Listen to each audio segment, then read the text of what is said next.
Hello, everybody, and thank you for tuning in to the Liberty Report. With me today is Daniel McAdams, our co-host. Daniel, good to see you. Glad to have you back, Dr. Paul. I had a lot of heavy weight trying to carry the show. Well, you mean that vacation I took? I was doing a little bit of work, but we did have a good time. Well, that's on our good. little visit. That was a trip Carol got to go with me, which I liked. That's great. But we need to talk today about foreign policy. That's right. Believe it or not. That's our job. Now, you know, when we talked this morning, we talked about two things. One, should we talk about Korea? Because there's interesting things. As a matter of fact, we see some positive things in Korea. Or should we talk about Syria, which is very, very serious and looks like it's getting out of control? And so I decided that we best deal with the serious stuff, and maybe tomorrow, if nothing else blows up, we can talk about some of the positive things happening with Korea, and once again talking about our foreign policy in relationship to the North and South Koreans. But anyway, we want to talk about the escalation that's going on. It's been going on, and this war's been going on, and it's hard to keep track. It's hard to know how many people involved. And our title, Who is the Aggressor in Syria? I think I misspoke on that. It says, who are the aggressors in Syria? Because there's a lot of people involved. And the main goal is not only to get rid of Assad, it's literally to destroy Syria, you know, and there's a lot of motivations, and it's just not one or two. Here's an article from several years ago, like 3 years ago. It says, why the U.S., France, and Britain are destroying Syria. And it goes into their analysis of it, and there's various reasons for it. And one they listed, and I found interesting, is because they are too financially independent. No. You know, we've heard that in Iraq, and we've heard that in Syria. And that probably is not the whole thing, but it's an issue as well. But let's just go over briefly on how the ducks have lined up. Who are the ones who think that Syria, as bad as they are, is still a sovereign nation, and every nation that violated some rules of etiquette and became less than perfect. Why we have tolerated them, and that's the way history has been. But in this case, there's no tolerance at all. But you know, it's before 2011, and especially 2011. I see that as a date when it was escalated, when Obama came in and said Assad had to go, Assad had to go. But think of the other countries for a minute that have been involved. We know we were involved early on, and Assad had to go, so we were very much involved, and we literally participated in doing things, the violence and sending in special forces and CIA, as we always do. But we were joined by our old allies, France and Great Britain, and they actually dropped some bombs over there, and they supported it. How much they're involved right now, we don't know, but they have used aggression. But there are other countries, too, that we can say were aggressors against a sovereign nation and against Assad, and in this day and age should be considered unjustified. That's true, and I guess prime among them really was Turkey, which had Erdogan had a policy of no troubles with neighbors. Pretty good policy to have. We should keep that ourselves. But then they decided to jump on the bandwagon. You know, the Saudis were on the bandwagon, Qatar was on the bandwagon, United Arab Emirates, Israel has long been on the bandwagon of overthrow, and I think they were maybe intoxicated by the idea of taking over some Syrian land or what have you. So they all piled on and jumped into it. But if I can say, actually, I was looking back, I was dumpster diving in the congressional record, trying to write an article at some point. But this is back, I think, in 2002, if I'm not mistaken, when Congress passed the Syria-Iran Sanctions Act. And I went because I thought, I bet Dr. Paul had a floor speech or a statement on it. And I went and I found it, and it was great. It was a great statement. It basically said, look, you're going down the path to war. These sanctions are the path to violence and the path to war. This is even before the Iraq War. So who was aggressing? Well, we were aggressing with these sanctions many, many years before 2011. I'm always looking for positive things, but I hear things like that. You know what it does to me? It feels just a heavy feeling. You know, we keep working at it and no one listened. But a few people, when I mention that, it's a little discouraging, no one listened, they'll write in and say that a few people do listen. And that's what counts. Ideas are powerful and ideas spread. And that is the only thing that's really important. So that's what we want to contribute to. But you know, essentially the Syrians and Assad were totally by themselves, nobody. And I imagine they thought it wouldn't take much. They got rid of other people they didn't like, whether it was Saddam Hussein or Gaddafi. But then it didn't go so smoothly. And then they must not have calculated how Russia would rush in. And that made all the difference in the world. But why wouldn't they have calculated that? That shouldn't have been an a total surprise, because Russia has a military base there. It's the only thing they have on the Mediterranean, so it just is common sense that they might do something. But what's the difference between Russia being involved versus Saudi Arabia and Israel and the United States? Well, one big difference is they've been invited in, to help them out, and they have a base there. So that's not. Some people will say, well, why don't you list the Russians as aggressor? But I don't think they qualify, in this day and age with the word aggressor. We always do this, but think about it. If it was the U.S., there was a move afoot, a foreign-financed move afoot to overthrow the U.S. government, and the U.S. called in its NATO allies and said, hey, we're up against the ropes. Can you come in here and help us put down this foreign armed revolt? That wouldn't make NATO the aggressors. That would make them actually defending their allies, which, whatever you think about Russia, this is objectively true, and the same is true with Iran. These are their allies. They called in their allies when it looked like they were on the ropes in 2015. Hey, we're about to fall. Jihadists are about to take over this country. We need your help. And their allies answered the call. Well, the people who rallied behind Assad, shorter list, we mentioned Russia, but Iran has rallied, and they send help, but they have been invited, so I don't believe they qualify as the aggressor. Hezbollah is in there, makes people nervous at times, but it's also a group that allied, with Assad. And it's hard to say, well, he's not a saint. Well, he's not a saint, but there's a lot of non-saints in the world, and there's a lot of things that we do that we criticize. But also there's some Shia Muslim. That group is more sympathetic than the Sunnis. And so that's a smaller group, but it's been ongoing. It's up and down. But the big excuse, especially for us to get involved, and it's always, we're going after ISIS. I think, the war on terrorism has been used for a long, long time, and there's been some serious problems with them. But the shift in the ability of the terrorists to be successful, it's been diminished, and that is much minimized in Syria right now. But that's always been the excuse. But still they stay, and didn't our government just not too long ago announce that we will be there for a long time? And that's a significant event. Because we're not invited. We don't have any reason to be there. There was a fig leaf, which I used the term before, a fig leaf of ISIS, fighting ISIS to keep us there, but that is gone. What you have essentially is the U.S. setting up illegal bases in northeastern Syria in support of an armed rebel group that seeks to overthrow the Syrian government. So we are militarily active in Syria with a group, allied with a group that seeks to overthrow the government. And that's why we started talking about escalation. That's why this escalation about a week or so ago, there was a group of about 500, I guess, militia allied with the Syrian government who went to attack a base of rebels near where the U.S. has its headquarters. And the U.S. said, well, we had to use self-defense, and kill all these Syrian army. Mattis, Secretary of Defense Mattis said, it's perplexing why Syria decided to attack this. would it be perplexing if the shoe was on our foot? And so, Well, yeah, and they call it our bases, you know, and we're the invaders there.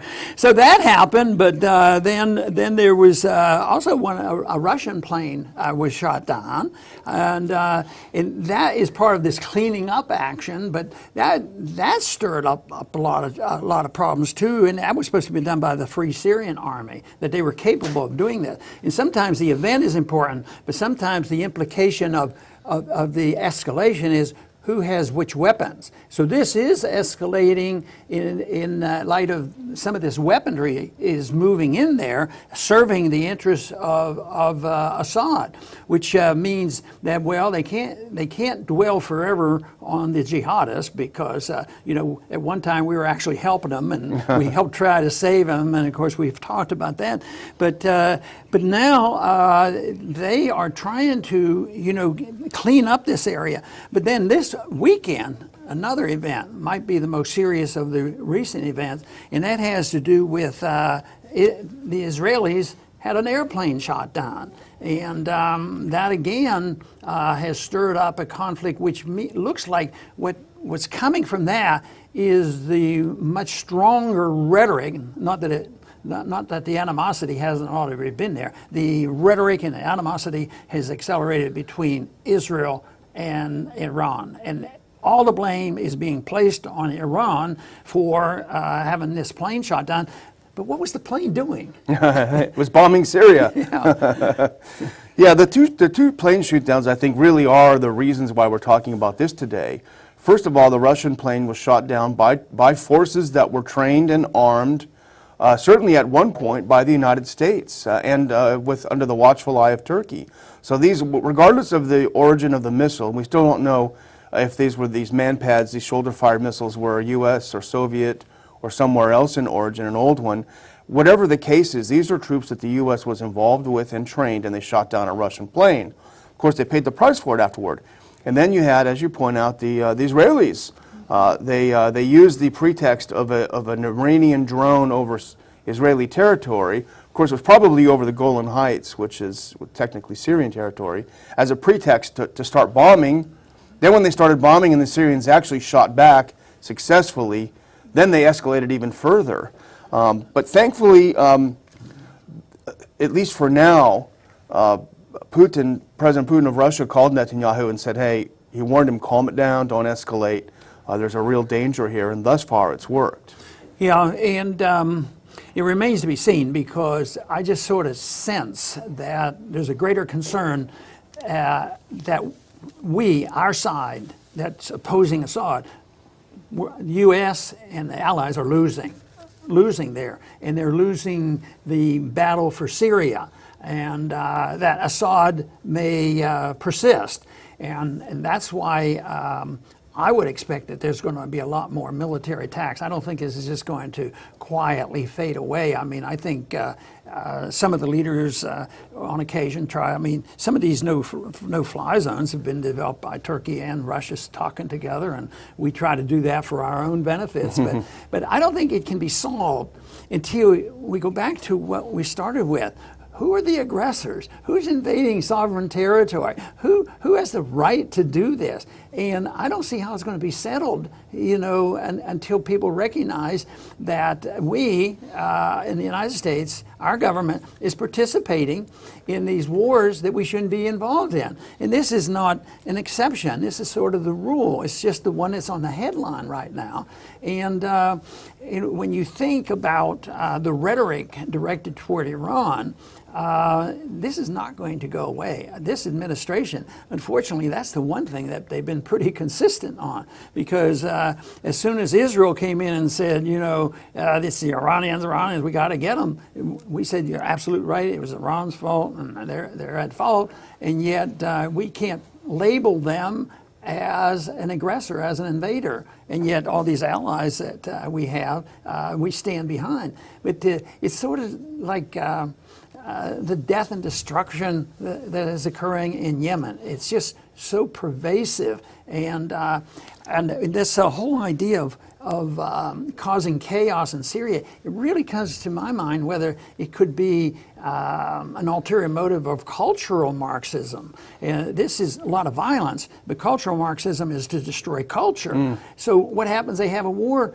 and then you have all these wars. There's so many refugees, and and they're sweeping through Europe. And they say, well, they're suffering from all this war. Well, where did the war come from?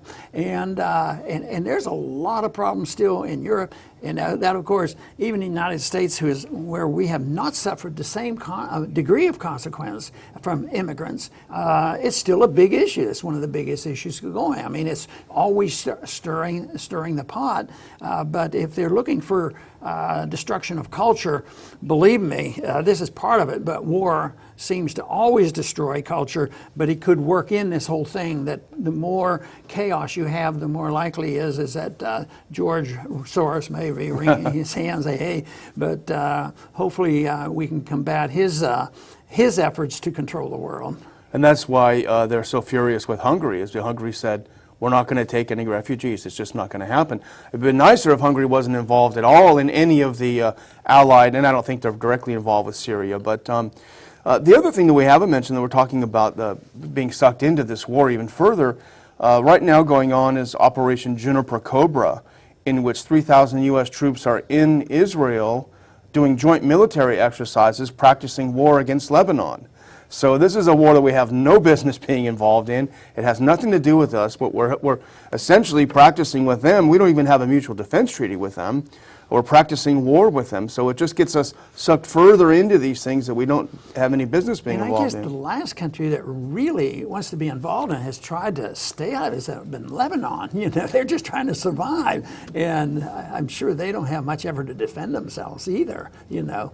But I see a mess. I think it's going to last a long time. I think there's going to be more violence. I think the conflict, especially between Israel and Iran and Saudi Arabia, Sunni and Shia conflict, and for us to be involved in the middle of that, it can lead to death and destruction. And we were talking about how many people might have died, and I bet you the minimum could be 500,000 Syrians have been killed, in this ongoing war. So it's a real tragedy. I think the position that I hold personally is that we as Americans have a greater moral responsibility to influence our own government. We can have a moral responsibility to influence the world about why peace is better than war and have some rules, but when it comes to politics, our influence has to be to try to galvanize people to influence our government to change the policy. And that's a difficult task because the large majority of people right now aren't all that interested. I mean, there's other things, going on, all kinds of other events, and they don't have that much interest. But I think that is what's necessary. When the people wake up, the Congress will listen, or another thing might happen. We just might run out of money, go bankrupt, and have just literal economic chaos where we no longer can afford it. And if you looked at this week's plan on the spending on the budget, all of a sudden you realize, wow, what are they thinking about? And it's all in this stuff. $45 billion to continue the war in Afghanistan. They say one of the frustrations our government has is they were actually thinking that maybe we could move out and not be so involved in Syria because we need more help in Afghanistan. And when are we going to win that war? Not soon, I can predict. Well, you touched on my final thought, which is, aside from a small handful of members, some of them are on our board, the good ones, but otherwise, where is Congress? The whole rationale, the ISIS rationale, was very, very thin at best. So where are Congress members? I mean, I'm thinking in my mind of, you could easily draft a piece, or at least a sense of Congress piece of legislation that we should get our troops out of Syria. We have no business being there. But anyway, I want to also remind our viewers to subscribe to our channel. We're trying to boost our numbers up, get the word out, get the real news out instead of the fake news. and thanks for tuning in.